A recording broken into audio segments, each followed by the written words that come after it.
2024 সালে টি-20তে বাংলাদেশের সর্বোচ্চ উইকেট নিয়েছে কে?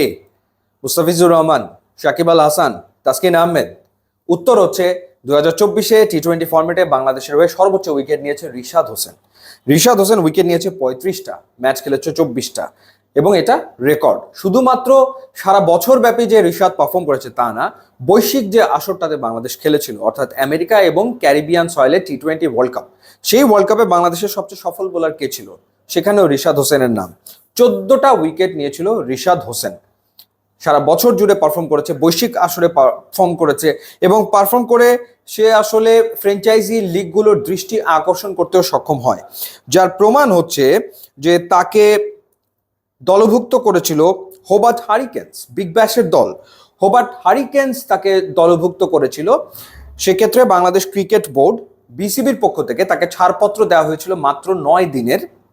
তো 9 দিনে গিয়ে আসলে রিশাদ বিগ ব্যাশে কয়টা ম্যাচ খেলবে?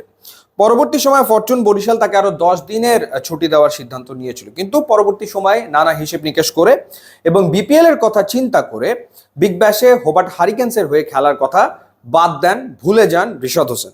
গুরুত্ব দেন তিনি বিপিএল কে। কিন্তু তিনি যে বিপিএল কে গুরুত্ব দিলেন, তাকে আসলে কতটা গুরুত্ব দিল ফরচুন বরিশাল?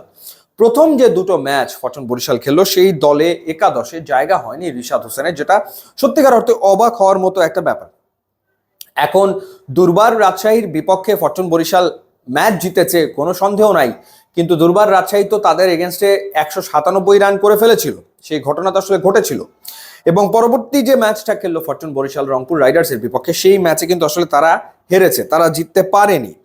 তো অবাক হওয়ার মতো ব্যাপার যে বাংলাদেশের হয়ে 2024-এ সবচেয়ে বেশি উইকেট নিল যে বোলার, তাকেই কিনা বিপিএল এর প্রথম 2 ম্যাচে সাইড বেঞ্চে বসিয়ে রাখা হলো। তো এই ব্যাপারে মিজানুর রহমান, যিনি কোচ হিসেবে দায়িত্ব পালন করছেন ফরচুন বরিশালে, তিনি বলেছেন যে রিশাদ হোসেন খুবই গুরুত্বপূর্ণ প্লেয়ার, বিপিএল মাত্র শুরু হয়েছে, তাকে আসলে খেলানো হবে। কম্বিনেশনের কারণে তাকে প্রথম 2 ম্যাচে খেলানো হয়নি। হ্যাঁ, ডেফিনেটলি কম্বিনেশন একটা বিষয় বৈকি, বা অপোনেন্ট দেখে তারপরে আসলে প্লেইং 11 ঠিক করা হয় বা বোলিং ডিপার্টমেন্টকে সাজানো হয়, কিন্তু সেইখানে রিশাদ থাকবে না।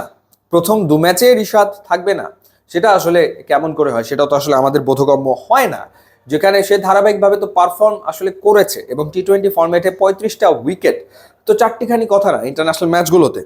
তো আমাদের টপ পারফর্মার যারা, তারা যদি বিপিএল এ একাদশেই না থাকে, তাহলে তো অবাক হতেই হয়, প্রশ্ন তো আসলে জাগেই।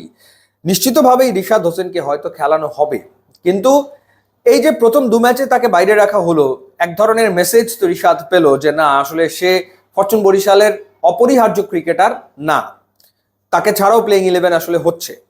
তো কোচ যতই বলুক যে গুরুত্বপূর্ণ ক্রিকেটার, কিন্তু 2 ম্যাচে বাইরে, তার মানে যে গুরুত্বপূর্ণ ক্রিকেটার আসলে রিশাদ প্রথম 2 ম্যাচে তো ছিল না।